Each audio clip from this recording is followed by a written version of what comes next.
Nagpaplano ka po bang kumuha ng Master Plumber Licensure Examination? Then, ito ay para sa iyo. Welcome po sa ating bagong Master Plumber Review and Refresher Series. Pag-uusapan naman natin this time ay ang mga paraan na ginawa ko para ma-memorize or familiarize ang tables, paragraphs, and even list sa Revised National Plumbing Code of the Philippines or RNPCP. Bago mo po ito panoorin, make sure ay nabasa mo na ang RNPCP at least 3 times, cover to cover. Without further ado, let's start. Ngayon para sa part 16, pag-uusapan naman natin dito ang table 10-2 or ang grease traps capacity. Etong nasa screen niyo ngayon, ito yung actual grease trap. And huwag nyo rin kalimutan na aralin yung mga parts or mga details ng isang grease trap at kung paano ito gumagana. Actually, may mga YouTube video kung paano gumagana yung isang grease trap. And possible din po na lumalabas din talaga sa board exam yung mga parts kagaya nito. At ngayon, itong nasa screen ninyo, ito yung makikita at mababasa natin sa RNPCP. Ito yung table 10-2 or ang grease traps capacity. At kung mapapansin natin dito na yung required rate of flow ay naka-liters per minute at yung grease retention capacity niya ay naka-kilogram. And sa ganitong latag ng values niya, medyo hirap ko siyang kabisaduhin kasi medyo hirap akong maghanap ng pattern. Kasi wala rin akong makitang reference nito kahit sa IAPMO, medyo iba yung mga nakasulat doon and hindi ko mahanap kung saan yung naging reference nito. Kaya gumawa ako ng paraan para mas mabilis ko tong makabisado. Kaya ang ginawa ko, kinonvert ko yung liters per minute to gallons per minute. And then yung kilogram naman ay kinonvert ko to pounds. And pwede rin natin i-round off na lang to. So 1 gallon per minute, that is equal to 3.785 liters per minute. At yung 1 kilogram, that is equal to 2.2 pounds. Or pwede rin mano-mano, no, na ang 1 US liquid gallon, that is 3.785 liters. So yun yung mga conversions na tatandaan natin dito. So ngayon, i-convert na natin.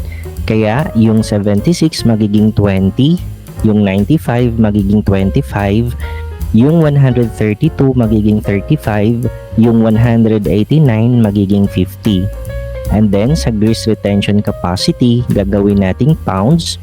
Kaya yung 18 magiging 40, yung 23 magiging 50, yung 32 magiging 70, and yung 45 magiging 100. And makikita natin dito, no, parang may pwede na tayong gawing pattern or pwede nating gawa ng pattern na mas madali. At sa ganitong way ko naman na memorize yung table 10-2. Actually, ang ginawa ko is nirelate ko pa rin yung table na to dun sa naging discussion natin sa huling video or yung sa table 8-2. Kasi kung mapapansin natin na yung value dito, yung huling value ay 250. So pwede nating gawin itong 2, 5 at saka 0, pwede natin siyang i-relate dun sa next table natin. So ang una mong gagawin ay lagyan mo ng 1, 2, 3, 4 dito sa total number of fixture connected. And then yung 2 and 5 nga dun sa table 8-2 ilalagay natin dito. Or pwede rin naman nating sabihin na 1, 2, 3, 4, 5. Ayan. So para ma-relate pa rin talaga natin. Ngayon, di ba may 0 dun sa dulo, 250. So yung 0 ilalagay natin both sa 2 at saka sa 5. Kaya magiging 20 at saka 50. Ngayon, di ba yung naging huling bilang natin dito after ng 4 ay 5. So pwede nating ilagay dito sa gitna. Or pwede rin naman nating sabihin na kung 50 to, so ito ay 50, 50 din siya, then 50, 50 din na pa taas naman yung pagbasa.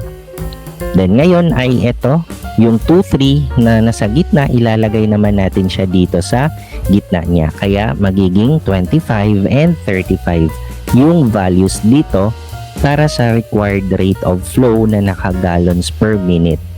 And then, kapag nalatag mo na tong apat, ito na yung pinakamadaling part. Kasi, pagdating sa grease retention capacity, imumultiply lang natin to ng 2. So, para hindi ko rin makalimutan kung ano yung magiging multiplier natin dito, di ba nga, dito sa huling value na minimum condensate pipe diameter sa table 8-2 ay 2. So, pwedeng ito rin yung gagamitin natin. So, ngayon, magiging 20 times 2, that is 40. 25 times 2, that is 50. 35 times 2, that is 70. And then 50 times 2, that is equal to 100. Nga po pala, kapag may idea kayo kung saan yung naging reference ni table 10-2, pwede nyong i-comment sa baba kasi wala akong mahanap. Baka sa ibang reference kinuha ni RNPCP. So ayan na, ganyan ko lang na memorize itong table 10-2. Diba? Sobrang dali lang.